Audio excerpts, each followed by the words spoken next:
ಹಣ ಕೊಡಿಸಿ ಪ್ರಾಣ ಉಳಿಸಿ ಇದು ಪವರ್ ಟಿವಿಯ ಅಭಿಯಾನ. ಈ ನಮ್ಮ ಅಭಿಯಾನಕ್ಕೆ ಭರ್ಜರಿ ಯಶಸ್ಸು ಸಿಗ್ತಾ ಇದೆ. ಸಾಗರೋಪಾದಿಯಲ್ಲಿ ಜನರು ಆಗಮಿಸಿ ಕಾರ್ಯಕ್ರಮವನ್ನು ಯಶಸ್ವಿಗೊಳಿಸ್ತಾ ಇದ್ದಾರೆ. ಈ ಚೈನ್ ಲಿಂಕ್ ಕಂಪನಿಗಳಿಂದ ವಂಚಿತರಾಗಿರುವಂತಹ ಲಕ್ಷ ಜನರು ಈ ಸಮಾವೇಶದಲ್ಲಿ ಭಾಗಿಯಾಗಿದ್ದಾರೆ.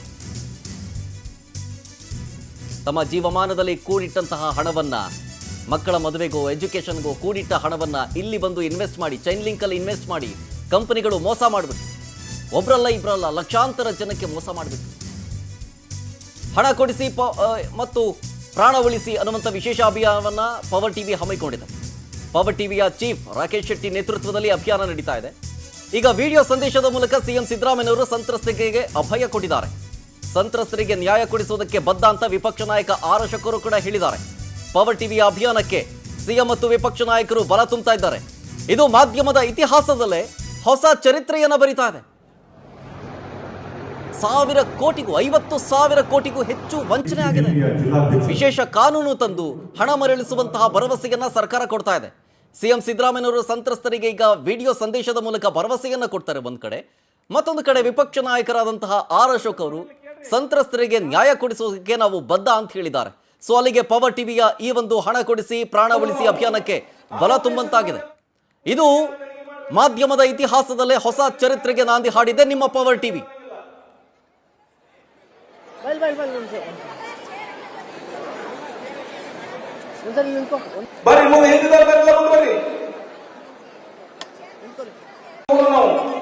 ಆ ಉದ್ದೇಶ ತಗೊಂಡು ಎಲ್ಲ ಚೆನ್ನಾಗಿ ಕುಂಡ್ರಿ, ಯಾರು ಬೆಳಿಗ್ಗೆ ಮಾಡ್ಬೇಡ್ರಿ, ಕೆಲಸ ಮಾಡ್ಬೇಡ್ರಿ, ಬರ್ರಿ ಅವರಿಗೆ ದುಡ್ಡು ಇದೆ ಅಂತ.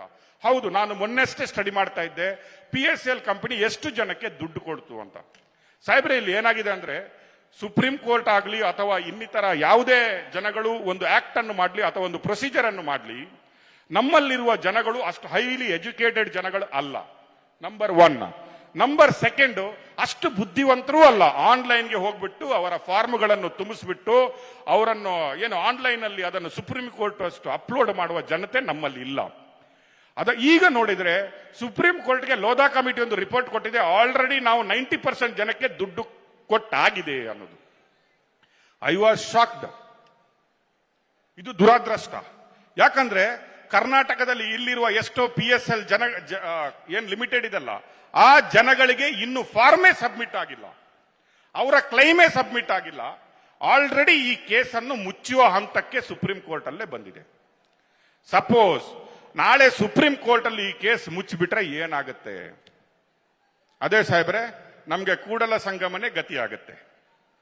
ನೀವೆಲ್ಲ ನಮ್ಮೊಟ್ಟಿಗೆ ನಿಂತ್ಕೊಂಡಿಲ್ಲ ಅಂದ್ರೆ, ನೀವು ಸರ್ಕಾರದವರು ನಮ್ಮೊಟ್ಟಿಗೆ ನಮ್ಮ ಜನರೊಟ್ಟಿಗೆ ನಿಂತ್ಕೊಂಡಿಲ್ಲ ಅಂದ್ರೆ ನೀವು ಹೇಳ್ತೀರಿ, ಹೌದು ಯಾಕ್ರಿ ಸರ್ಕಾರ ರಿಜಿಸ್ಟ್ರೇಷನ್ ಕೊಡ್ತು, ದುಡ್ಡು ಕೊಡುವಾಗ ನಿಮ್ಗೇನು ತಲೆ ಇರ್ಲಿಲ್ವಾ? ನಿಮ್ಗೇನು ಸ್ವಲ್ಪನೂ ತಲೆಯಲ್ಲಿ ಬುದ್ಧಿ ಇರ್ಲಿಲ್ವಾ? ಬೇರೆ ಎಲ್ಲ ನೂರಾರು ಮಾತಾಡ್ತೀರಿ, ಈ ಪೊಂಜಿ ಸ್ಕೀಮ್ಗಳಿಗೆ ಯಾಕೆ ದುಡ್ಡು ಹಾಕ್ತೀರಿ ಅಂತ. ಯಾಕೆ ಸಾಹೇಬ್ರೆ, ನಮ್ಮ ಜನಗಳಿಗೆ ಆಸೆ ಇರಬಾರ್ದಾ? ನಮ್ಮ ಜನಗಳಿಗೆ ಬದುಕು ಕಟ್ಟಬೇಕಂತ ಮನಸ್ಸು ಇರಬಾರ್ದಾ?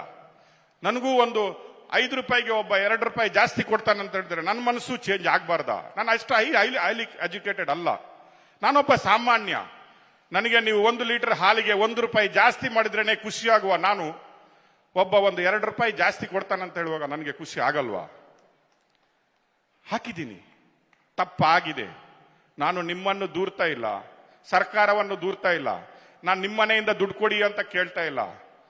ನಾನು ಕೇಳ್ತಾ ಇರೋದು, ನಾನು ಕಟ್ಟಿದ ದುಡ್ಡು ಎಲ್ಲಿಗೂ ವಿದೇಶಕ್ಕೆ ಹಾರಿ ಹೋಗ್ಲಿಕ್ಕೆ ಆಗಲ್ಲ, ನೀವಿರುವಾಗ ಒಟ್ಟು ಮಾಡಿ ವಾಪಸ್ ಕೊಡಿಸಿ ಅಂತ. ಕೆಲವರು ಹೇಳಿದ್ರು, ಒಂದು ತಾಯಿ ಆಗ ಮಾತಾಡುವಾಗ ಹೇಳಿದ್ರು, ಸರ್ ನನಗೆ ಇಂಟ್ರೆಸ್ಟ್ ಬೇಡ ಸರ್, ಬಡ್ಡಿ ಬೇಡ ಸರ್, ಹಾಕಿದಷ್ಟು ದುಡ್ಡು ಸಿಗ್ಲಿ ಸರ್ ಅಂತ. ವಿಪರ್ಯಾಸ ನೋಡಿ. ನಾವಿಲ್ಲೇ ಇವತ್ತು ಬೆಳಿಗ್ಗೆ ತಿಂಡಿ ತಿನ್ಲಿಕ್ಕೆ ಹೋದ್ವಿ ಒಂದು ಹೋಟ್ಲಿಗೆ. ಒಂದು ತಾಯಿ ಅಲ್ಲಿ ಕೆಲಸ ಮಾಡ್ತಾರೆ. ಅವ್ರು ಹೇಳ್ತಾರೆ, ಸರ್ ನಾನು 2 ಲಕ್ಷ ರೂಪಾಯಿ ಇದಕ್ಕೆ ಕಟ್ಸಿದ್ದೀನಿ, ಊರಿಗೆ ಹೋಗ್ಲಿಕ್ಕಾಗಿಲ್ಲ, ಇವತ್ತು 200 ರೂಪಾಯಿಗೆ ಇಲ್ಲಿ ಹೋಟ್ಲಲ್ಲಿ ಕೆಲಸ ಮಾಡ್ತಾ ಇದ್ದೀನಿ, ಏನಾದ್ರೂ ಮಾಡಿ ಕೊಡಿಸಿ ಸರ್ ಅಂತ. ಸ್ಟೋರಿಗಳಿಗೆ ಕೇಳ್ಬೇಕಾ ಸಾಹೇಬ್ರೆ? ನೋಡಿ, ನಿಮ್ಮ DCM ನ ಊರಿನವರು ಒಬ್ರು ತನ್ನ ಕಣ್ಣನ್ನೇ ಕಳ್ಕೊಂಡಿದ್ದಾರೆ. ಮನುಷ್ಯ ಕಣ್ಣು ಇಲ್ಲದೆ ಬದುಕುವುದು ಎಷ್ಟು ಕಷ್ಟ ಅಂತ ನಮಗೆ 1 ನಿಮಿಷ ಕಣ್ಣು ಮುಚ್ಚಿದ್ರೆ ಗೊತ್ತಾಗತ್ತೆ. ಕಣ್ಣನ್ನೇ ಕಳ್ಕೊಂಡವನು ಇವತ್ತು ಇಲ್ಲಿ ಬಂದ್ಬಿಟ್ಟು ನಾನು ಕಣ್ಣು ಹೋದ್ರೂ ತೊಂದರೆ ಇಲ್ಲ, ನನ್ನ ಮಾನ ಬೇಕು ಅಂತ ಕೂತ್ಕೊಂಡು ಕೇಳ್ತಾವ್ರೆ ಅವರು. ಕಣ್ಣಿಲ್ಲದೆ ನಾನು ಬದುಕಬಲ್ಲೆ, ಆದ್ರೆ ನನ್ನ ಮಾನವನ್ನು ಕಳ್ಕೊಂಡು ನಾನು ಬದುಕಲಾರೆ ಅಂತ ಬಂದಿದ್ದಾರೆ.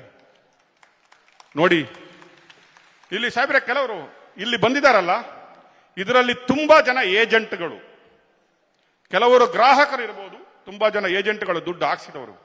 ಅವರ ಜವಾಬ್ದಾರಿಗಳನ್ನು ನೋಡಿ ಅವರು ಓಡೋಗ್ಬೋದಿತ್ತು, ಅವರು ಎಲ್ಲೋ ಹೋಗ್ಬೋದಿತ್ತು, ಅವರು ಇಲ್ಲಪ್ಪ ನನ್ನ ಇನ್ನೊಂದು ಕಂಪನಿ ಮೋಸ ಆಗಿದೆ ಅಂತ ಕೇಳ್ಕೊಂಡು ತಿರುಗಬಹುದಿತ್ತು. ಯಾಕೆ ಬಂದಿದ್ದಾರೆ ಕೇಳಿ?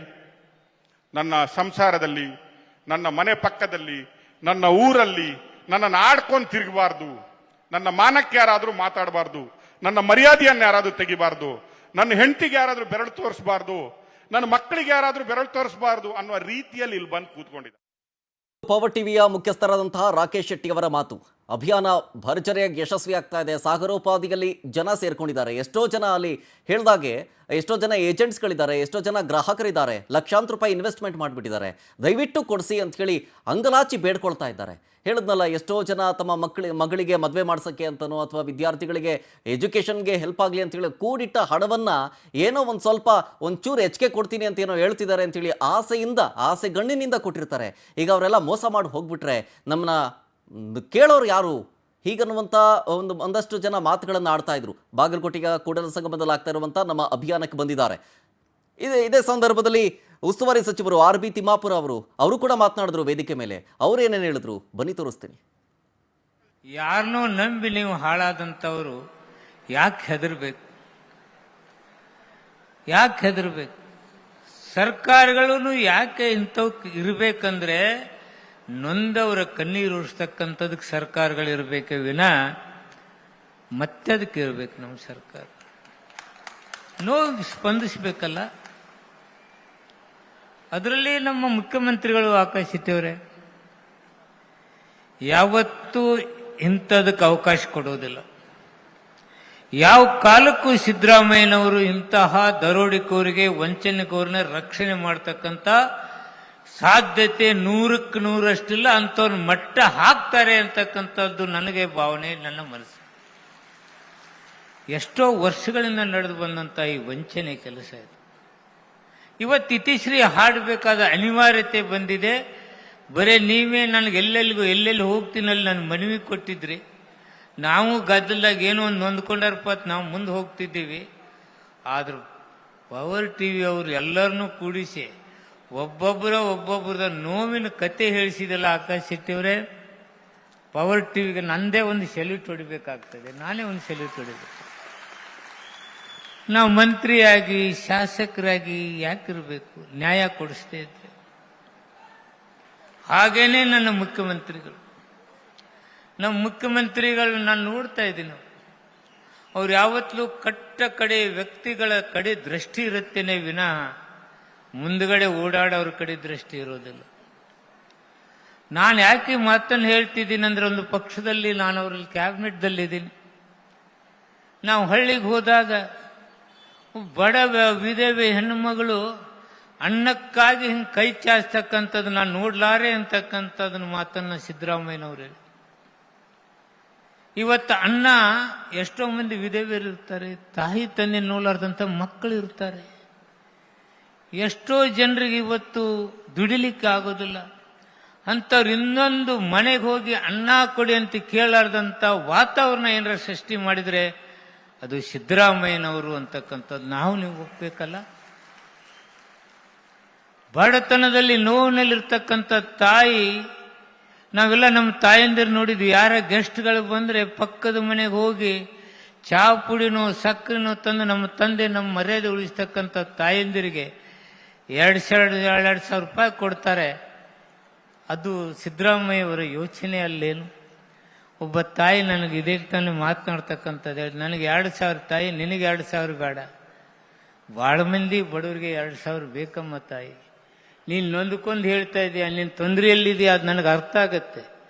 ನಾವು ಎಲ್ಲೋ ಒಂದು ಕಡೆ ತಪ್ಪು ಮಾಡ್ತಕ್ಕಂಥದ್ದನ್ನ ಸರಿ ಮಾಡಲಿಕ್ಕೆ ಸಾಧ್ಯತೆ ಏನಾದರೂ ಇದ್ರೆ, ಸರಿ ಆಗ್ತಿದ್ರೆ ಅದು ಸಿದ್ದರಾಮಯ್ಯವರಿಂದ ಮಾತ್ರ ಸಾಧ್ಯ. ಅದ್ರ ಜೊತೆ DK ಶಿವಕುಮಾರ್ ಅವರು. ಇದು ನೋಡಿ, ಲಕ್ಷಾಂತರ ಗ್ರಾಹಕರಿಗೆ ಹೆಚ್ಚಿನ ಬಡ್ಡಿ ನೀಡುವ ಆಸೆ ಆಮಿಷ ತೋರಿಸಿ ಅವರಿಂದ ಸಾವಿರಾರು ಕೋಟಿ ರೂಪಾಯಿ ಹೂಡಿಕೆ ಮಾಡಿಸಿಕೊಂಡು ವಂಚಿಸುವ ಜಾಲ ಇನ್ನೂ ಸಕ್ರಿಯವಾಗಿದೆ. ಕಳೆದ 16 ವರ್ಷಗಳಿಂದ ಸಾವಿರಾರು ವಂಚಕ ಕಂಪನಿಗಳು ಈ ರೀತಿ ಕೋಟ್ಯಾಂತರ ಗ್ರಾಹಕರಿಗೆ ಮೋಸ ಮಾಡಿವೆ. ಹೂಡಿಕೆ ಮಾಡಿದ ಹಣವೂ ಸಿಗದೆ, ಬಡ್ಡಿಯೂ ಸಿಗದೆ ಜನ ಸಂಕಷ್ಟ ಅನುಭವಿಸುವುದು ನಡೆಯುತ್ತಲೇ ಇದೆ. ಇದು ನನ್ನ ಗಮನಕ್ಕೆ ಬಂದಿದೆ. ಇಂತಹ ಪ್ರಕರಣಗಳು ನಡೆಯುತ್ತಲೇ ಇದ್ದರೂ ಗ್ರಾಹಕರು ಕೂಡ ಜಾಗೃತರಾಗಿಲ್ಲ. ಕಳೆದ ಅನೇಕ ವರ್ಷಗಳಿಂದ 16 ಕಂಪನಿಗಳು ಸುಮಾರು 2.5 ಕೋಟಿಗೂ ಹೆಚ್ಚು ಗ್ರಾಹಕರಿಗೆ 40,000 ಕೋಟಿ ರೂಪಾಯಿಗೂ ಅಧಿಕ ಮೊತ್ತವನ್ನು ವಂಚಿಸಿ ಮೋಸ ಮಾಡಿವೆ. ಹೂಡಿಕೆದಾರರಲ್ಲಿ ವೃದ್ಧರು, ಹೆಣ್ಣು ಮಕ್ಕಳು, ಅವಿದ್ಯಾವಂತರು, ರೈತರು, ಶ್ರಮಿಕರು, ಸರ್ಕಾರಿ ನೌಕರರು ಹೀಗೆ ಹಲವು ವರ್ಗದವರಿದ್ದಾರೆ. ಈ ರೀತಿ ಮೋಸ ಹೋಗಿ ಹಣ ಕಳೆದುಕೊಂಡವರಿಗೆ ನ್ಯಾಯ ದೊರಕಿಸಿಕೊಡಲು ಕಾನೂನಿನಲ್ಲಿ ಏನೆಲ್ಲ ಅವಕಾಶ ಇದೆಯೋ ಅದನ್ನು ಬಳಸಿಕೊಂಡು ಸೂಕ್ತ ಕ್ರಮ ಕೈಗೊಳ್ಳುತ್ತೇನೆ.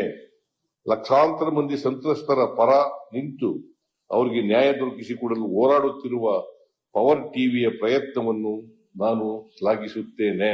ಲಕ್ಷಾಂತರ ಇದು ಬಾಗಲಕೋಟೆಯ ಕೂಡಲ ಸಂಗಮದಲ್ಲಿ ಹಣ ಕೊಡಿಸಿ ಪ್ರಾಣ ಉಳಿಸಿ ಅನ್ನುವಂಥ ಅಭಿಯಾನದ ಜೊತೆಗೆ ಸಮಾವೇಶವನ್ನು ಹಮ್ಮಿಕೊಳ್ಳಲಾಗಿದೆಯಲ್ಲ, ಅಲ್ಲಿ ಸಿಎಂ ಸಿದ್ದರಾಮಯ್ಯನವರು ಬರೋದಕ್ಕಾಗಲಿಲ್ಲ ಅಂತ ಹೇಳಿ ವಿಡಿಯೋ ಸಂದೇಶವನ್ನು ಕಳಿಸಿರೋದು. ಪವರ್ ಟಿವಿಯ ಈ ಒಂದು ಕೆಲಸಕ್ಕೆ ಶ್ಲಾಘನೆಯನ್ನು ವ್ಯಕ್ತಪಡಿಸ್ತಾ ಲಕ್ಷಾಂತರ ಜನ ಏನು ಹೂಡಿಕೆ ಮಾಡಿ ಮೋಸ ಹೋಗಿದಾರಲ್ಲ, ಜಾಗೃತಿ ಮೂಡಿಸುವಂಥ ಕೆಲಸ ಒಂದು ಕಡೆ ಆದರೆ ಮತ್ತೊಂದು ಕಡೆ ಅವರ ಪರವಾಗಿ ನಿಂತು ಕಾನೂನು ಕ್ರಮ ಏನು ಜರುಗಿಸಬೇಕು ಅದನ್ನು ಜರುಗಿಸಿ ಅವರಿಗೆ ನ್ಯಾಯ ಕೊಡಿಸುವಂತಹ ಕೆಲಸವನ್ನು ನಾನು ಮಾಡ್ತೀನಿ, ನಾನು ಬದ್ಧನಾಗಿದ್ದೀನಿ ಅಂಥೇಳಿ ಸಿಎಂ ಸಿದ್ದರಾಮಯ್ಯನವರು ವಿಡಿಯೋ ಸಂದೇಶವನ್ನು ಕಳಿಸಿದ್ದಾರೆ. ನೊಂದವರ ಪರವಾಗಿ ಮಾತನಾಡಿ ಜೊತೆಗೆ ಪವರ್ ಟಿವಿಯ ಈ ಹಣ ಕೊಡಿಸಿ ಪ್ರಾಣ ಉಳಿಸಿ ಅನ್ನುವಂಥ ಅಭಿಯಾನಕ್ಕೂ ಕೂಡ ಶ್ಲಾಘನೆಯನ್ನು ವ್ಯಕ್ತಪಡಿಸಿದ್ದಾರೆ. ಅದರ ದೃಶ್ಯಾವಳಿಗಳನ್ನು ನೋಡಿದ್ರಿ ನೀವು. ಇದರ ಜೊತೆಗೆ ಉಸ್ತುವಾರಿ ಸಚಿವರು ಆರ್.ಬಿ. ತಿಮ್ಮಾಪುರ ಅವರು ಕೂಡ ಮಾತನಾಡಿದ್ರು. ಪವರ್ ಟಿವಿಯ ಈ ಅಭಿಯಾನಕ್ಕೆ ಶ್ಲಾಘನೆಯನ್ನು ವ್ಯಕ್ತಪಡಿಸ್ತಾ ಸರ್ಕಾರ ನೊಂದವರ ಪರವಾಗಿ ಇದ್ದೇ ಇರುತ್ತೆ ಯಾವಾಗಲೂ ಕೂಡ, ಜೊತೆಗೆ ನಮ್ಮ ಸರ್ಕಾರ ಯಾವತ್ತೂ ಕೂಡ ಮುಂದೆ ಇರೋರನ್ನೆಲ್ಲ ನೋಡೋದು, ಕಟ್ಟಕಡೆಯ ವ್ಯಕ್ತಿಯ ಸಮಸ್ಯೆ ಏನು ಅಂತ ಹೇಳಿ ನೋಡುತ್ತೆ, ಹೀಗಂತ ಮಾತನಾಡಿದ್ರು. ಜೊತೆಗೆ ಅವ್ರ ಪರವಾಗಿ ಏನೇನು ಕೆಲಸಗಳನ್ನು ಮಾಡ್ತಾ ಇದೆ ಪವರ್ ಟಿವಿ, ಅವರಿಗೆ ನಾನು ಸಲ್ಯೂಟ್ ಹೊಡಿತೀನಿ. ನಾನು ಇದರ ಜೊತೆಗೆ ನಾನು ಕೂಡ ನಿಲ್ತೀನಿ, ಅವರ ನೊಂದವರಿಗೆ ಏನು ನ್ಯಾಯ ಕೊಡಿಸ್ಬೇಕೋ ಅದರ ಪರವಾಗಿ ಸರ್ಕಾರಕ್ಕೆ ಏನು ಕ್ರಮ ತೆಗೆದುಕೊಳ್ಳೋದಕ್ಕೆ ನಾನು ಕೂಡ ಒಂದಷ್ಟು ಸಲಹೆಗಳನ್ನು ಕೊಡ್ತೀನಿ, ಒಂದಷ್ಟು ಮನವಿಗಳನ್ನು ಮಾಡ್ಕೊಳ್ತೀನಿ ಅಂತ ಕೂಡ ಆರ್.ಬಿ. ತಿಮ್ಮಾಪುರ ಅವರು ಹೇಳಿದ್ರು.